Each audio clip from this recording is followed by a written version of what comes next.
जय हिंद सभी साथियों को, उम्मीद है सभी इसमें। तो आज बात करेंगे आपको यूपी पुलिस 60,244 भर्ती की जेटीसी लिस्ट के बारे में कि जेटीसी लिस्ट जो अभी आपकी आई नहीं फिलहाल, लेकिन जो आवंटन है किस जिले में कितना है वो सारी चीज़ आपको दिखाएंगे। किस जिले में कितने अभ्यर्थी जेटीसी के रहेंगे और जेटीसी इस बार कहाँ कहाँ होगी, क्योंकि कई जगह आपकी जेटीसी होगी, स्कूलों में भी होगी और आपके पीएससी सेंटर में भी होगी जेटीसी। वही चीज़ें डिस्कस करने और आपके जो पुलिस का आईडी कार्ड होता है वो आपका कब बनता है, वो चीज़ें आपकी कन्फ्यूजन थी। और सैलरी अकाउंट को लेके भी डाउट था, क्या जो है यहाँ से खुलवा के ले जाए या नहीं। और इस समय देख रहा हूँ मैं समय जो है आप लोग सामान में बहुत ज़्यादा पैसा बर्बाद कर रहे हैं, तो वही सारे आपके डाउट इस वीडियो में क्लियर करूँगा। और साथ में कुछ अभ्यर्थियों के जो डाउट थे उनके कमेंट सेक्शन के जरिए उनके भी डाउट क्लियर करूँगा। तो वीडियो को पूरा देख लीजिएगा, उसके बाद मेरे भाई आप कमेंट कीजिए, क्योंकि वीडियो में सारे डाउट मैं क्लियर कर देता हूँ। तब भी आपका कोई भी कन्फ्यूजन रहता है तब आपके कमेंट का जवाब दूँगा। और मेरे भाई अगर वीडियो अच्छा लगे तो चैनल को सब्सक्राइब जरूर कर देना। पेपर की खबर तो आपने सभी ने पढ़ ली होगा, किस जिले में कितना। मैं अभी सभी जिलों को, आपके 75 जिलों का दिखाऊंगा किस जिले में कितने जेटीसी करेंगे। वहीं जैसे आप बात करें आपके ये गाज़ियाबाद सेंटर का, तो गाज़ियाबाद में क्या है इस बार जैसे 1464, मतलब बहुत अभ्यर्थी होता है, क्योंकि ट्रेनिंग क्षमता लगभग यहाँ पे देखा जाए तो 600 650 है। अब 600 650 है तो भाई 650 तक तो ही पुलिस लाइन में रोक सकते हैं।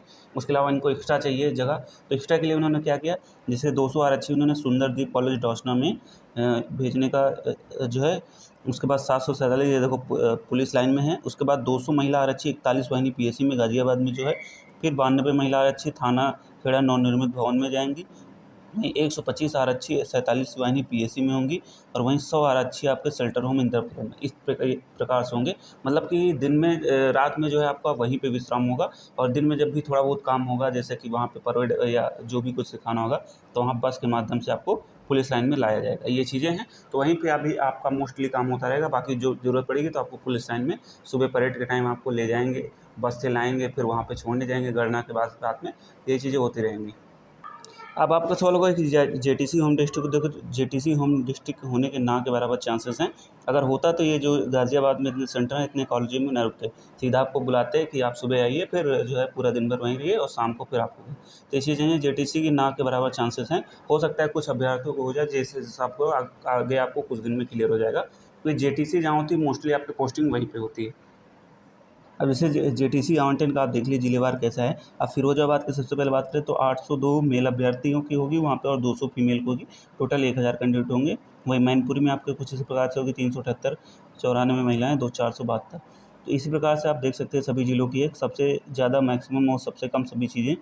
जैसे कौशाम्बे की बात करें 267 महिलाएँ, 334। ये जहाँ पर जिस हिसाब से क्षमता है वहाँ पर उस हिसाब से कैंडिडेट भेज रहे हैं। और यहाँ पे देखा जाए तो बिजनौर में भी 945 पुरुष, 236 महिलाएँ। मतलब कि महिलाएँ जो है लगभग सभी सेंटरों पे आपके रहने वाली हैं। वहीं बात करें आपके गोंडा में आपके 617 पुरुष, 154 महिलाएँ था। अब इसमें थोड़ा बहुत आंकड़ा हो सकता है, क्योंकि मेडिकल में क्या है कि अभी कुछ अभ्यर्थी फेल हुए हैं या जो भी है, तो इस हिसाब से थोड़ा बहुत जो है क्षमता आपकी ऊपर नीचे हो सकती है। इस प्रकार से आप देखेंगे जैसे कि अयोध्या में भी आपका 474 है महिलाएँ, 100। ये सभी जिलों का है। आप जो भी आप ज़िले का अपना स्क्रीनशॉट ले लीजिए, देख लीजिए कि अपना। लेकिन ये आपके ज़िले का थोड़ी पता है कि आपकी जेटीसी कहाँ पे होगी। तो अभी आपका ये जो जेटीसी की लिस्ट है, ये आपको इसी हफ्ते में देखने को मिल जाएगी। मतलब कि सोमवार आपका जो आने वाला है, इसके बाद आपका कभी भी जेटीसी लिस्ट आ जाएगी। उसमें क्या होगा, एक चीज़ होगा, अभी आपकी नेम वाइज लिस्ट नहीं आएगी कि आपकी जेटीसी कहाँ होगी, आपके ज़िले की आ जाएगी। सपोज़ करिए कि आप जो है कानपुर के हैं, अब उसमें क्लियर हो जाएगा कि कानपुर वालों की जेटीसी कहाँ होगी, झांसी होगी या लखनऊ होगी, कहीं भी होगी, तो वो क्लियर हो जाएगा। ये चीज़ आपको क्लियर हो माध्यम से हो जाएगा। लेकिन अब आपको पता होगा जैसे कानपुर की है, कानपुर की झांसी भी गई। अब कुछ लड़के जो है लखनऊ आए। अब कुछ लड़के मान लीजिए प्रयागराज पहुँच गए। अब ये तो क्लियर नहीं पता लगेगा ना कि तीनों जगह में आपका कहाँ पे नंबर है। बस ये पता लग जाएगी आपके ज़िले की, हाँ 3 जगह पे जा रही है। तो इस हिसाब से होगा। अब आपकी जो जॉइनिंग लेटर मिलेगा या उसके पहले कोई भी लिस्ट वायरल हो जाएगी, तो उसके माध्यम से आपको क्लियर पता लग जाएगी आपकी झांसी में होना है कि प्रयागराज में होना है कि लखनऊ में होना है। वहीं लास्ट में आप देख लीजिए टोटल 75 जिला आपके हैं। कमिश्नर गाज़ियाबाद 1172। देखो इसमें भी अभ्यर्थी थोड़ा बढ़ गए हैं, पहले कम थे और अभी बढ़ गए हैं। तो इस प्रकार से आपके कैंडिडेट की संख्या जो है बढ़ती घटती चली जाएगी। तो आप देख सकते हैं इस प्रकार से। अब आपका सवाल था आईडी कार्ड। देखो मेरा कुछ प्रकार से आईडी कार्ड है, इसमें 2 पार्ट में होता है। एक पहले आपका ये फ्रंट हो गया, ठीक है। उसके बाद इसका बैक भी होता है। बैक भी मैं आपको दिखा दूंगा। जैसे नाम होगा, आपका पद होगा, तो यहाँ पे जिस ज़िले में आपको नियुक्ति होगी वहाँ से उसका स्टैम्प होगा, सारी चीज़ें होंगी। वैलिड की तिथि होगी और आपकी डेट ऑफ बर्थ होगी और आपका आईडी नाम, यहाँ पे आपका सिग्नेचर और आपकी फ़ोटो रहेगी वर्दी। और जो आप लोग का बनता है वो बिना वर्दी के भी बन जाता है, जैसे मेरा बना था। तो यहाँ पे आपकी सिंपल फ़ोटो जो रहेगी वो लग जाएगी बिना वर्दी के। बाद में आप ट्रेनिंग के बाद यार किसी भी शॉप से आप बनवा सकते हैं, इसको ज़रूरी नहीं कि आप मुख्यालय से ही आप बनाएं। बाकी आपका 100 या 150 रुपये में वहाँ पे जो दुकानें रहती हैं वहाँ पे आप जाके अपना आईडी कार्ड बनवा सकते हैं, जैसा कि मेरा है उसी प्रकार से आपका भी बन जाएगा। मेरे भाई अभी आपके पास समय है तो यहाँ पे जो है थोड़ा अगर और मेहनत कर लेंगे तो यहाँ कांस्टेबल की जगह क्या लिख जाएगा, एसआई। अगर इतना मेहनत करना है तो मेरा ये अभी से तैयारी कर लो, आपके पास मौका है। वैकेंसी भी थोड़ा बहुत लेट हो रही है, सभी भी तैयारी करें, मैं भी कर रहा हूँ, तो देखते हैं किसका क्या होता है। वो तो किस्मत के ऊपर है। आपका काम क्या है? आपका काम है मेहनत करना। अगर भाई मेहनत करेंगे तो मेहनत से ही सब कुछ हासिल होता है, तो मेहनत ज़रूर करते रहें। अगर आपके पास मौका मिला है, अगर आपके पास 10% भी समय है तो उसको यूज़ कीजिए और मेहनत करते रहें। क्या पता किस्मत में क्या लिखा हो और क्या से क्या हो जाए। ठीक है, आपका काम मेहनत करना है, बाकी फल देने वाला काम ऊपर वाले का। वही टेक्स्ट बुक में आपको 2 तरीके के पास मिल जाएंगे। एक आपका पास प्रो मैक्स में डिफरेंट क्या है कि जैसे पास प्रो मैक्स में आपको रैंक का टेस्ट मिल जाएंगे, 10,000 प्लस स्टडी नोट्स मिल जाएंगे, रियल टाइम डाउट एआई मिल जाएगा, जिसके जरिए आप कोई भी सवाल को आपको सेकंडों में आंसर मिल जाएगा। मैं 1.5 लाख आपको रीअकाउंट मोड के काफ़ी चीज़ आपको दोनों में थोड़ा बहुत डिफरेंस होता है, ये चीज़ें हैं।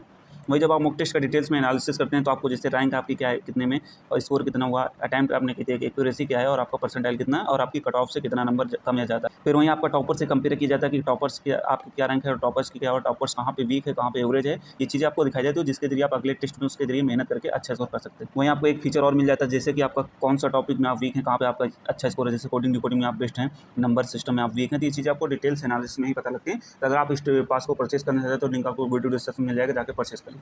इससे बहुत से भर्ती यूपीएसआई की तैयारी कर रहे हो, आपको पता होगा कि कांस्टेबल एग्जाम आप क्रैक किए तो मॉक टेस्ट का कितना बड़ा योगदान होता है, क्योंकि मॉक टेस्ट आपकी गलतियों की पहचान होती है, आप कहाँ पे भी पढ़ें। वही मॉक टेस्ट एक बढ़िया से प्लेटफॉर्म की बात करें, आपका टेक्स्ट बुक है, जहाँ पे आपको देखे होंगे बहुत से अभ्यर्थियों के पास होगा तो वहाँ पे टेस्ट दे रहे हैं, क्योंकि इनका टेस्ट जिस हिसाब से बनाया गया है उस हिसाब से आप एडवांस टेस्ट देंगे तो आपको समझ में आएगा कि हाँ आप रियल एग्जाम में बैठे, ऐसा इन्होंने टेस्ट बनाया है। तो भाई अभी बढ़िया से ऑफर आया टेक्स्ट बुक में, केवल आज के लिए आपका है। अभी इनकी प्रीमियम सेल चल रही है, जहाँ पे आपको टेक्स्ट बुक का पास प्रो आपको मात्र 263 रुपये में, और पास प्रो मैक्स आपको 307 रुपये मिल जाएगा। मेरा कूपन कोड यूज़ कर लेना है M10, आपको 12% डिस्काउंट मिल जाएगा। वहीं ये यार आपका 800 रुपये में प्राइस हो जाएगा। तो जिनके पास नहीं, जाके भाई परचेस कर लेना, अपना यूपीएसआई का मॉक देते रहना। ये देखो मेरे भाई, आपके पूरे सैलरी पे अकाउंट का है, इसमें क्या क्या आपको लाभ मिलने वाला है। तो देखो ये अभी पुराना है, इसमें काफ़ी चीज़ें बढ़ गई, लगभग ये 2.5 करोड़ का आपका हो गया। अगर आपको पूरा जो है क्लेम मिलता है तो लगभग 2.5 करोड़ आपका रुपये मिलने वाला है। जैसे कि आपके साथ कोई भी दुर्घटना हो जाती है ऑन ड्यूटी है, सबके अलग अलग इसमें पॉइंट है, क्या कितना क्या है। तो इसमें जो है पहले 1 करोड़ का पैकेज था, लेकिन प्रेजेंट टाइम पे 2.5 करोड़ का हो गया। तो ये राशि आपके घर वालों को मिलती है। अगर आपके साथ भगवान न करे कुछ ऐसी घटना होती तो ये आपके परिवार वालों को इतनी राशि मिलेगी, इतना बीमा क्या क्या, इसमें सब कुछ लिखा है। तो आप इसको जाके भी, मैं इसको टेलीग्राम ग्रुप में डाल दूंगा तो आप उसमें स्पष्ट पढ़ सकते हैं। ठीक है, तो देखो आपका सवाल था कि घर से अकाउंट खुलवाएं कि नहीं। तो घर से आपको अकाउंट खुलवा के गलती नहीं करना। आपका अकाउंट वहीं पे ही खुलेगा जहाँ पे आपकी जेटीसी सेंटर होगी, वहाँ पे यही सब काम होता है। आपका बैंक अकाउंट वगैरह यही सब खोला जाता है, तो वहीं पे आपका पूरा बैंक अकाउंट पे खुल जाएगा। और मोस्टली आपके अभी सब प्रेजेंट टाइम पे बीओबी से ही चल रहा है, तो बीओबी से ही आपका खाता खुलेगा, सैलरी अकाउंट वाला। तो घर से खुलवा के आपको नहीं ले जाना, उसके लिए आप बिल्कुल टेंशन फ्री रहें। बस अगर आपका पहले से बीओबी में है तो उसकी पासबुक वगैरह लेके जाइएगा। देखो अब बात करते हैं आपके अभी कमेंट का, मैं जवाब बाद में दूंगा। जैसे सामान को लेके आपका कन्फ्यूज़न था कि सामान क्या क्या ले जाना है। देखो मैं देख रहा हूँ बहुत से लोग वीडियो डाल रहे हैं, मैं देखता हूँ जो मेरे सामने आ जाते हैं। ऐसा नहीं कि मैं वीडियो नहीं देखता हूँ, किसी को लगभग जिसके जो है जब समय मिलता है तो देखता रहता हूँ, यूट्यूब पे भी शॉर्ट्स, इंस्टाग्राम पे भी। तो उसमें क्या होता है, लोग जा रहे हैं ऐसा जैसे लग रहा है कि पूरा जो है मैं साल भर का राशन एक साथ ही खरीद लिया। तो ऐसी गलती नहीं करना है मेरे भाई। आपके पास अगर लिमिटेड पैसा है तो पैसे को सही से यूज़ करें। ऐसा नहीं कि घर से जो सामान आप लिए जा रहे हैं, कुछ ऐसे सामान होते हैं कि आपको जो है वहाँ पे कंपल्सरी ख़रीदना होता है, तो एक किट आपको पूरी मिलेगी। तो उस किट में भी आपका सामान काफ़ी चीज़ें रहती हैं, इसलिए घर से ज़्यादा सामान नहीं। अब ये देख रहा हूँ कि मतलब कि 10-10 साबुन खरीद ले रहे हैं। अरे भाई साबुन तो एक ही का काम है, क्या वहाँ पे साबुन नहीं मिलेगा? कोई जंगल पे तो आप जा नहीं रहे कि जंगल में जा रहे हैं आपको कुछ भी नहीं मिलेगा। तो एक लिमिटेड समय ले जाइए जो आपके लिए यूजेज़ हो, और जो लग रहा है कि हाँ इसके बिना मेरा काम नहीं चलेगा। बाकी वहाँ पे पैसा खर्चा करेंगे आपको सब कुछ मिल जाएगा। मार्केट में आपको जाने का मौका भी मिलेगा, मार्केट से आप अपनी सामान खरीद सकते हैं। इसलिए यहाँ से जाके अपना वेट मत बढ़ाएं कि मैं जो है बैग का वेट बढ़ा रहा हूँ, पैसे की बर्बादी कर रहा हूँ, 10-12 हज़ार आपके 15,000 ऐसे ही सामान खरीदने में चला जाएगा। तो लिमिटेड कर रही है। जैसे कि मैंने कहा था एक्सटेंशन बोर्ड आपके लिए ज़रूरी है, उसको ले लीजिएगा, क्योंकि उससे क्या होता है कि आपका चार्जिंग पॉइंट वगैरह ये हो गया, और बाकी स्टडी का अपना जो भी ज़रूरत की चीज़ें हैं और जो भी आपको लग रहा है जिसके बिना मेरा काम नहीं चलेगा, तो छोटे मोटे कपड़े ले, बहुत ज़्यादा कपड़े ले जाने की जरूरत नहीं। जूते का मतलब है कि केवल एक जोड़ी जूते, ठीक है, एक जोड़ी जूते अपने, एक जोड़ी चप्पल, और कपड़े बहुत ज़्यादा मत लेके जाना कि वहाँ पे फेस्टिवल नहीं है, कपड़े पहनने का मौका नहीं मिलेगा। बस केवल एक अपना पैंट शर्ट जो अच्छा हो उसको रख लीजिएगा, बाकी अपना गर्मी कपड़े, ठीक है। तो बहुत से लोगों का सवाल था ट्राली बैग ये सब बक्सा। देखो मैं अपना सिंपल बता दूं, मैं ये बॉक्स लेके गया था, मतलब ये बैग जो आता है घर पे रखा था। उसके बाद जो है अपना पिट्ठू बैग ले गया, 2 चीज़ लेके गया था। बाकी मोस्टली सामान जो है आपको वहीं से, जब आपको क्या होगा, आपको बक्सा भी वहीं से खरीदवा दिया जाता है। 1300 रुपये में कुछ में बक्सा मिला था उस टाइम पे। आप यहीं से भी ले जा रहे हैं तो कोई दिक्कत नहीं। तो बक्सा क्या होता है, बहुत सेफ चीज़ होती है, क्योंकि उसको कहीं भी आपको रख देंगे, उससे दिक्कत नहीं होगा। ट्रॉली बैग है आपका, फेंक दिए हैं, आरटीसी में आप जा रहे हैं, टूट गया, क्या मतलब है, नीचे पड़ा रहा भाई और क्योंकि आप जो है बक्से जो है आप एक लेआउट बनता है, लेआउट मतलब होता है, अभी मैं किसी दिन दिखा दूंगा। अब आपका कहना था, मैंने दिखा दिया फ़ोटो लेकर। देखो अब ये ऐसे होगा, जब आप ट्रेनिंग में परेड ग्राउंड के लिए सुबह जाएंगे तो भाई आपको पूरे बिस्तर को ऐसे सफ़ेद मतलब पूरा बराबर कर देना है, ये नहीं कि उल्टा सीधा। उस पर सफ़ेद चादर बिछाना है, और बक्से में मतलब बाहर भी कोई भी तार पे सामान ना हो यहाँ पे। उसका फिर फ़ोटो भी कुछ है, मैं अभी दिखाऊंगा किसी दिन। तो इसमें जैसे बक्सा में इसमें अपना सामान रख सकते हैं, और ऊपर कोई भी सामान आपका बाहर नहीं रहेगा, यानी कि जो भी सामान रखना है आप देखिए नीचे यहाँ पे रख सकते हैं। नीचे मतलब कि आप इसके सामान इसके नीचे, और कोई भी सामान आपका बाहर दिखना नहीं चाहिए, एक भी सामान। इसलिए कह रहा हूँ ट्रॉली बैग बार बार आपको नीचे रखना है, चूहे आएगा काट देगा अगर कपड़े वाला है, बाकी प्लास्टिक वाला तो कोई दिक्कत नहीं। तो ये चीज़ें हैं भाई, इसको लेके क्यों पैसा बर्बाद करोगे 3-4 हज़ार। उससे अच्छा बक्सा बढ़िया आपका 1500 में तैयार हो जाएगा। चाहे घर से बनवा के लीजिए, चाहे वहाँ पे जहाँ से आप कम्फर्ट लगेगा, क्योंकि घर से ले जाएंगे तो ले जाने आने में दिक्कत होगी। तो मुझे लग रहा है आपको दिक्कत होगी, क्योंकि ट्रेनिंग में अनुशासन बहुत होता है, तो इसलिए भाई। और सफ़ेद चादर वगैरह भाई घर से मत खरीदो, वहाँ पे पूरा आपको किट मिलता है, वही चीज़ें वहाँ पे मिल जाएंगी। अब भाई इनका सवाल था कि जो है असिस्टेंट ऑपरेटर में इनका हो गया क्या, यूपीपी में आकर असिस्टेंट ऑपरेटर की ज्वाइनिंग बाद होता है। तो मैं अगर यूपीपी ज्वाइन करता हूँ तो उसके बाद असिस्टेंट ऑपरेटर ज्वाइन करता हूँ, तो मुझे पैसे देने पड़ेंगे क्या, प्लीज़ बताओ। देखो पैसे तो भाई आपको देना पड़ेगा 100%। जितने दिन आप ट्रेनिंग करेंगे उतने दिन का आपको पैसा देना पड़ेगा। और पैसा प्रेजेंट टाइम पे मुझे लग रहा है 800 रुपये कुछ हो गया, प्लस सैलरी जो पड़ रहा है। इसके पहले 600 रुपये कुछ पड़ता था, 676, अब जो है 800 के हिसाब से हो गया। तो ये है, आपको इतना पैसा देना पड़ेगा। तो जिनका कहीं भी हो गया, थोड़ा अगर लेट ज्वाइन करेंगे तो कोई दिक्कत नहीं, क्योंकि जेटीसी का भी मैं बता रहा हूँ आपको पूरा। तो इसलिए भाई यूपीएसआई वालों को कन्फ्यूज़न भी मैं बहुत जल्द क्लियर कर दूँगा कि अगर आप यूपीएसआई में आपका हो जाता है तो आपको कितने पैसे देने पड़ेंगे या नहीं देने पड़ेंगे ये। लेकिन अगर आप किसी भी जॉब में जाते हैं तो भाई आपको पैसा देना पड़ेगा, जितने दिन आप ट्रेनिंग करेंगे उतने दिन का आपको पैसा पे करना पड़ेगा वहाँ पे। तो ये मुझे लग रहा है ये आपका डाउट क्लियर हो गया। तो जितने भी लोग असिस्टेंट ऑपरेटर या कहीं भी हुआ है, तो जितने दिन आप ट्रेनिंग करेंगे, जितना दिन ज्वाइन करेंगे उतने दिन का आपको पैसा देना पड़ेगा। जो लोग देखो जेटीसी लेट ज्वाइन करना चाहते हैं, मतलब देखो जेटीसी का पीरियड क्या होता है, जैसे आपका 17 जून से है 21 जुलाई तक, 20 जुलाई तक। तो आप 20 जुलाई तक, 17 से जून से लेकर 20 जुलाई तक आप किसी भी डेट में ज्वाइन कर सकते हैं, आपको इन्फॉर्म करने की ज़रूरत नहीं पड़ती। अब जैसे ये देखिए, जब आपका ये मिलता है तो उसमें लिखा रहता है साफ साफ। इसमें क्या लिखा है आप पढ़िए, देखो जो मेन लाइन है आपको मैं पढ़ा। अंकित दिनांक से 1 माह के भीतर मिस एडवांस जाड़े कपड़े, गर्मी ये बिस्तर आदि लेकर पुलिस वाहिनी में जनपद में सेवा प्रशिक्षण के लिए आगमन कराना सुनिश्चित। ऐसा न करने पर आपके चयन नियुक्ति को निरस्त कर दिया जाए। यानी कि अगर आपका 17 जून को जीटीएससी के लिए आपको नियुक्ति पत्र दिया गया, तो 17 जून से लेके आपको 17 जुलाई तक आपको ज्वाइन करना है। अगर आप नहीं ज्वाइन करते हैं 17 जुलाई के बाद अगर आप आते हैं, तो फिर आपका चयन निरस्त कर दिया जाएगा, ठीक है। मुझे लग रहा है आपका ये कन्फ्यूजन पूरी तरीके से क्लियर हो गया होगा। इसलिए जेटीसी में आप 1 माह के अंदर बिना इन्फॉर्म किए कभी भी ज्वाइन कर सकते हैं, ठीक है। अब जैसे कि बहुत से लोग का पीसीएस का एग्ज़ाम है, तो पीसीएस वाला भाई आपको 5 दिन का एग्ज़ाम होगा, तो 5 दिन तो आपको छुट्टी नहीं देंगे मेरे हिसाब से लग रहा है। बाकी आपको जो भी है ज्वाइन करना चाहते हैं कर सकते हैं, बाकी तो वहाँ तक एब्सेंट भी हो सकते हैं, लेकिन ये एक चीज़ है। और बाकी जिनका 1 दिन का एग्ज़ाम है तो उनको छुट्टी मिल जाती है, उसके लिए टेंशन फ्री हैं। आपको 1 दिन के लिए छुट्टी मिल जाएगा अगर आपका 1-2 दिन का एग्ज़ाम है, ठीक है।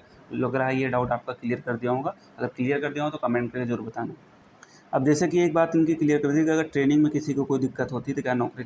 अब जैसे ट्रेनिंग मान लीजिए आप जेटीसी ज्वाइन कर लिया, बाई चांस आपका पैर में फ्रैक्चर हो गया या कुछ भी हो गया तो उससे दिक्कत नहीं होगा, आप टेंशन फ्री हो जाएं। अब इसके बाद अगर आपके सारे शरीर में कुछ भी होता है, फ्रैक्चर हो जाता है या टूट जाता है, तो भाई आपको ट्रेनिंग क्या होगी कि आपको ट्रेनिंग से क्या करेंगे, वापस कर देंगे। वापस कहाँ करेंगे, आपके जेटीसी सेंटर पे, क्योंकि आप ट्रेनिंग करने लायक तो रहेंगे।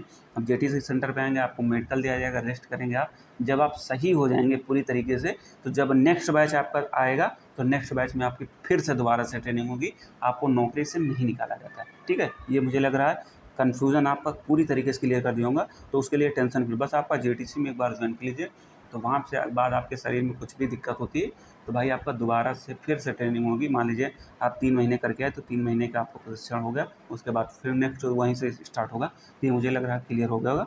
बाकी इनका सवाल था कि जेटीसी भाई सामान नहीं, देखो सामान लेने की ज़रूरत नहीं ज़्यादा, और वर्दी घर से भाई नहीं सिलवाना है, क्योंकि वहाँ पे क्या होता है एक रूपता, मतलब सभी की एक समान कपड़ा होना है। अगर आप सपोज़ करिए कि कोई घर से सिलवा के लेगा, उसका कलर थोड़ा डिफरेंट है, आपका डिफरेंट है, तो वहाँ एक समान दिखना चाहिए, मतलब एक रूपता जिसको बोलते हैं।